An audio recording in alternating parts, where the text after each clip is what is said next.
Bonjour, je vais vous montrer aujourd'hui comment on fait un pain du petit déjeuner, le pain de mie.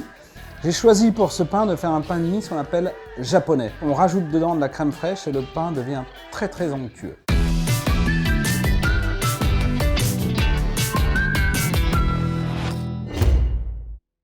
Voici le matériel dont on a besoin pour faire le pain de mie. Le batteur, le moule pour pouvoir mettre nos boules de pain de mie, thermomètre toujours, la petite corne.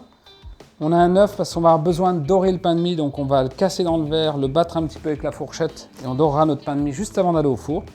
Le pinceau et bien sûr, on a notre coupe-pâte. 500 g de farine blanche, 240 g d'eau, 80 g de levain naturel, 10 g de poudre de lait, 60 g de sucre, 20 g de crème épaisse. Donc la crème épaisse va améliorer la conservation du pain de mie, elle va le rendre très onctueux et surtout quand on le toste, ça l'aide à caraméliser. 40 g de beurre, 20 g de levure, donc on augmente la dose par rapport au set de pain traditionnel ou habituel parce que là on ne veut pas d'alvéole, on veut vraiment un produit qui soit hyper régulier. Et 10 g de sel, on a toujours pris notre gros sel parce qu'il y a plus d'iode à l'intérieur. C'est parti, on va démarrer le pétrissage du pain de mie. Toujours une eau tempérée, autour de 20 degrés, à peu près à la température de la pièce, pour obtenir une pâte finie de pétrir autour de 24. Je vais mettre la levure d'un côté. Je vais mettre la farine. La poudre de lait. Je peux mettre le sel maintenant. Le sucre. Pareil, on ne le met pas sur la levure. C'est pour ça que j'ai mis la levure en bas. Le levain.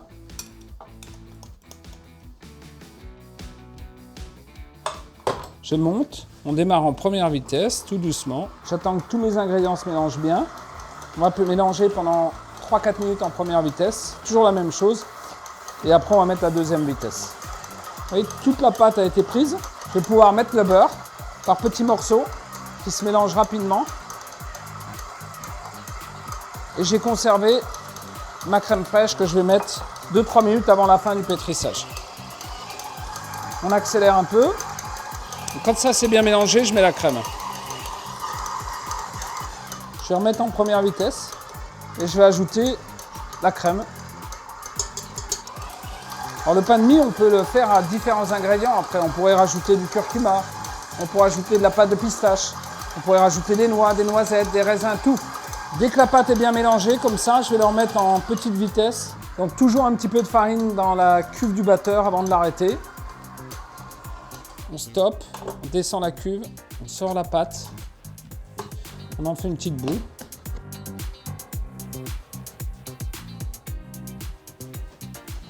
Et là, je farine légèrement et je vais mettre dans mon cul de poule avec un torchon. Alors celui-là, il n'y a pas besoin de beaucoup de farine dans le cul de poule parce que ça ne colle pas en vrai, la pâte elle est dure. 1 heure de repos et on la travaille.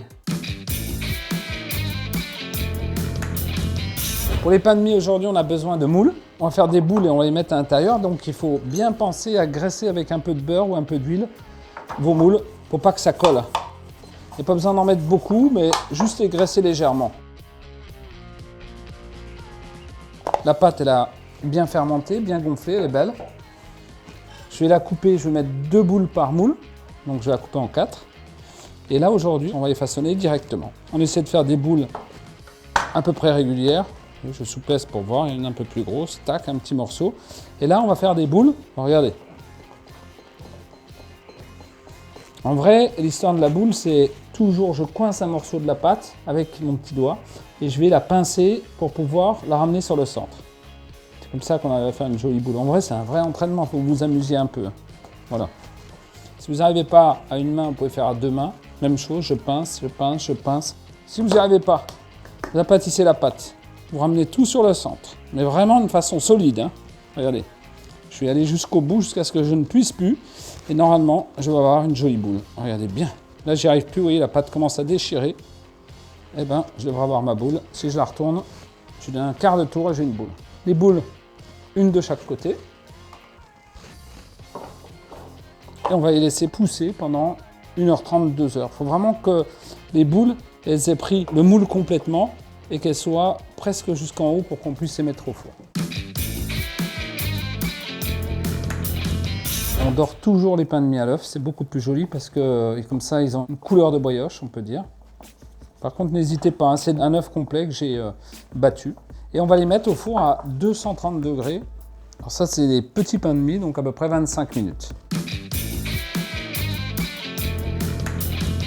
Et voici le rendu. Ce qu'on voulait obtenir, c'est ça. C'est un pain de mie à 2 boules, on appelle ça. Je vais le rompre. Regardez, normalement, le pain de mie, il se rompt tout seul.